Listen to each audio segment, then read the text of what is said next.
What's up, guys? It's TheMildOtaku here. I know I haven't made a video in a while.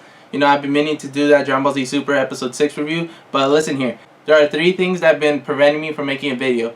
First is I had some college things that I really needed to handle. And the second is, well, I got a really bad haircut, to be honest with you. You know, for many of you who know, I had pretty long spiky hair. And, you know, I finally decided it was time to, you know, get it cut. You know, I had planned to cut it just a little bit, you know, cut it a little bit shorter. I went to the barbershop and I told them a certain way to cut it, and, you know, because I was not paying attention, negligence, the damage was already done. They were halfway through, and, you know, this is the result. Yeah, I wasn't paying attention, you know, they're already halfway through when I finally noticed, and I said, what the hell, then, you know, just cut the rest off. I don't want to look like an idiot, you know. You know, this is like my hair growing back after a few days. You know, when it first happened, I was looking like Krillin, you know, but don't get twisted, the Krillin that still has some hair, you know. And I was also looking like Yang from Avatar: The Last Airbender, but again, you know, not to the extreme baldness. You know, the Yang after 2 weeks when he got shot down by Zula's lightning. You know, when he was about to go to Avatar state. And still not Master Roshi level baldness, so yeah, don't get it twisted. Yeah, so for the next few videos, I'm probably going to be wearing a hat, you know, to hide away my shame. The third reason is, you know, I had a friend who's been coming over. He's the friend that would come over every time I have a project or homework that I really need to do. You know, that always prevent me from doing it just because he wants to hang out with me. And that friend's name is plain old procrastination. I'm sorry, guys. I've just been getting really lazy. You know, I've been having way too much fun, you know, reading all these new mangas, you know, watching these new animes. You know, I need to find a better way to balance all that out with doing the reviews. Oh yeah, there's also going to be an announcement being made in this channel in a few days from now. So, you know, just giving you guys a heads up. So, let's get on to the review now, shall we? So yeah, One Piece chapter 797. And it starts off with, you know, Luffy and Zoro. They're splitting up. Luffy's got that one thing he's got to do. Or, you know, Zoro's, you know, telling Luffy, it's like, yeah, we'll be waiting for you in the eastern port of Dressrosa. And, you know, classic Zoro, he's going south instead of east. You know, Bartolomeo's right there reminding him, but he's also admiring him at the same time. We also see that Bicameral Bastile's back in action, and I was like, man, Sabo already knocked your ass out. How are you still up? And, like, didn't Sabo break his mask? It's like, where the hell is this guy keeping all these spare masks at? He's just giving the Marines orders, like, you know, surround the pirates and all this. But, you know, surprisingly, the Coliseum fighters, they already dipped. They're out of the palace. You know, they're just helping Luffy and the crew out, like, helping them escape Dressrosa. And, you know, Luffy, he went to go see Rebecca, like I said he was. And, you know, this is definitely Rebecca's chapter, man. The chapter's even called Rebecca. So, yeah, so most of the chapters just center around Rebecca's character and, you know, her relationship with Kairos. You know, Luffy's just there giving her the, you know, that pep talk I said he was going to give her.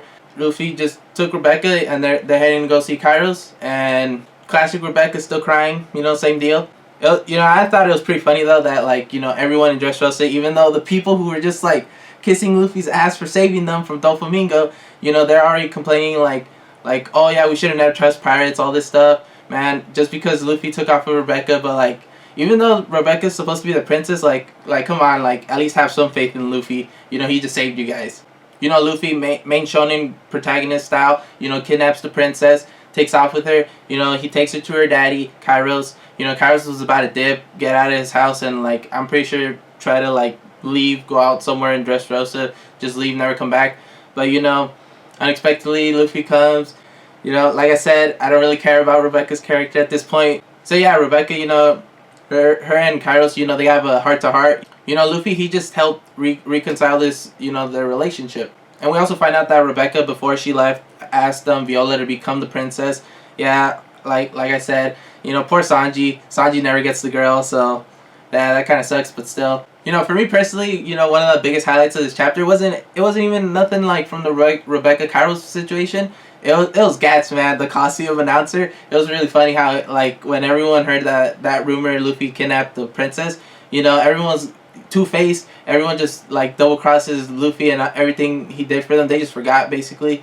And Gats, he's like, oh, he's still my savior, I don't care. And then, like, so people are complaining. It's like, stop talking out your ass. Funny moment, at least for me, man. You know, not much happened in this chapter. You know, The only really big progression is, you know, Rebecca's not going to be Princess. It's going to be Viola. Rebecca's now with Kairos. They're going to go off somewhere and be a family. And, you know, that's basically it. And by the end of this chapter, Luffy's just basically getting to the eastern port where they're about to set off. And Fujitori's on his tracks. They're about to, you know, they're about to meet. And next chapter, that's just trying to get us hyped up for what's going to happen. And, you know, what do you guys think? Do you think Luffy could take on Fujitora? I don't really believe so, because Luffy had a really hard time with Doflamingo, and Doflamingo's just a Shichibukai, man. Like for Christ's sake. And Fujitora, he's an admiral. He should be way above Shichibukai. But yeah, I do think Doflamingo is probably like one of the strongest Shichibukai, or it's probably him, Kuma, and then Mihawk. Those are probably the three strongest Shichibukai, to be honest. So what do you guys think is gonna happen next week? Because next week I just think, you know, Luffy and them, they're still gonna get away. Like Fujitori's probably gonna have a little chat with them, and he's just gonna send them off their way, and he's gonna make up a lie how they got away. You know, he might even be like, oh, you know, I didn't see them, cause I'm blind. So yeah, they just got away. So what do you guys think is gonna happen next week? You know, leave your comments down below. I hope you guys enjoyed my video. I hope you guys have a great day. Catch you guys later. Bye, guys.